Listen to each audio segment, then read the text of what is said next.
महाराष्ट्र मध्य प्रदेश सीमेच्या लगत जवळच आता सातपुड्याच्या पायथ्याशी असलेल्या बावटापाडा इथं क्रांतीवीर खाजा नाईक यांच्या शौर्य स्मृती दिन म्हणून साजरा होतो। आदिवासी बांधव मिळून हा दिवस साजरा करतात। क्रांतिकारी खाजा नाईक यांचं इथे मंदिर सुद्धा उभारण्यात आलेलं आहे। तसंच बाटवापाडा इथं ब्रिटिशांनी शीर कापून जळगाव जिल्ह्यातील धरणगाव भागामध्ये आणलं होतं आणि क्रांतिकारी खाजा नाईक यांनी आदिवासींमध्ये स्वातंत्र्याची मशाल पेटवली होती। ब्रिटिशांसोबत संघर्ष सुद्धा त्यांनी केला होता।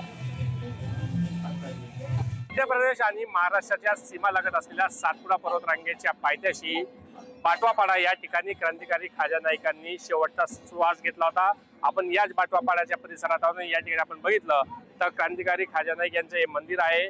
दर वर्षी 11 एप्रिल रोजी खाजा नाईक यांचा शौर्य स्मृती दिन हा साजरा करण्यात येत असतो। आपण बघितलं तर मोठ्या प्रमाणात आदिवासी बांधव या ठिकाणी येत असतात।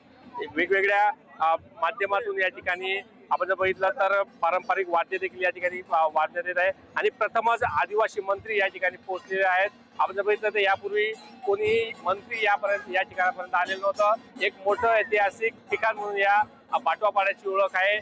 याच परिसरात गुप्पा देखील आहे, ज्या गुप्प्यावर आता देखील मोठ्या प्रमाणात आदिवासी बांधव त्या ठिकाणी जात आहेत, भेट देत आहेत। आपण जर बघितलं तर खाजा नाईकांचा इतिहास मोठा आहे। तो इतिहास म्हणजे आदिवासींमध्ये स्वातंत्र्याची ज्योत त्यांनी पेटवली होती।